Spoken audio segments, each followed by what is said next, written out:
নমস্কাৰ আমাৰ মাননীয় মুখ্যমন্ত্ৰী ডক্টৰ হিমন্ত বিশ্ব শৰ্মা ডাঙৰীয়াৰ পৃষ্ঠপোষকতাত আমি পলাকবাৰী শুৱালকুছিবাসী ৰাইজে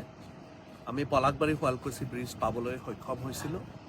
আৰু তাৰ আপোনালোকে সকলোৱে জ্ঞাত যে নিৰ্মাণ কাৰ্য চলি আছে আৰু আপোনালোকে দেখিছে যে পিলাৰৰ কাম চলি আছে দ্ৰুত গতিত পিলাৰৰ কাম চলি আছে আপোনালোকে দেখিছে আৰু 25টা মেইন যি ব্ৰিজ আছে মেইন ব্ৰিজত 25টা পিলাৰ টোটেল থাকিব তাৰে 23টা পিলাৰ 23টা পিলাৰৰ কাম গ্ৰাউণ্ডৰ কাম সম্পূৰ্ণ হৈছে প্ৰায় আৰু নেক্সট আৰু কেইদিনমান পিছত ওপৰ অংশৰ যি কাম থাকিব পিলাৰৰ সেই কাম আৰম্ভ হ'ব আৰু এই বছৰৰ ভিতৰতে পিলাৰখিনি কাম সম্পূৰ্ণ হ'ব আমি আশা কৰিছোঁ যি নিৰ্ধাৰিত সময় আছে এই নিৰ্ধাৰিত সময়তে পলাকবাৰী শুৱালকুছি ব্ৰিজৰ কাম সম্পূৰ্ণ হ'ব এই চকতে মাননীয় মুখ্যমন্ত্ৰী মহোদয়ক ধন্যবাদ জ্ঞাপন কৰিছোঁ কিয়নো তেওঁ মাননীয় মুখ্যমন্ত্ৰী মহোদয় তেওঁ বৃহত্তৰ আমাৰ দক্ষিণ কামৰূপৰ ৰাইজ তথা আমাৰ উত্তৰ পাৰৰ ৰাইজ সকলোৰে যাতে সকলোৱে এই ব্ৰিজখনৰ পৰা লাভান্বিত হয়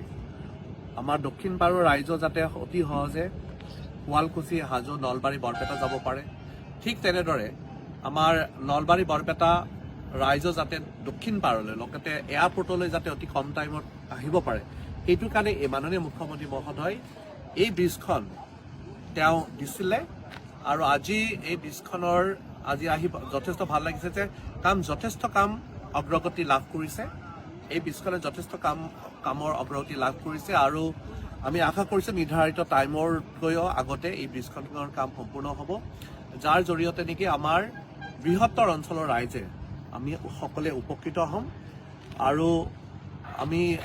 মাননীয় মুখ্যমন্ত্ৰী মহোদয় পুনৰবাৰ এই চকতে ধন্যবাদ জ্ঞাপন কৰিছোঁ ৩,১৯৩ কোটি টকাৰ এই ব্ৰিজখনৰ কাম চলি আছে আৰু আমি আশা কৰিম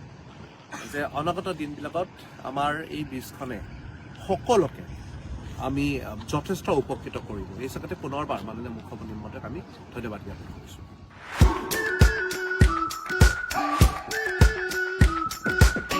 We've been waiting for so long. We've been waiting for this time to begin. We ain't get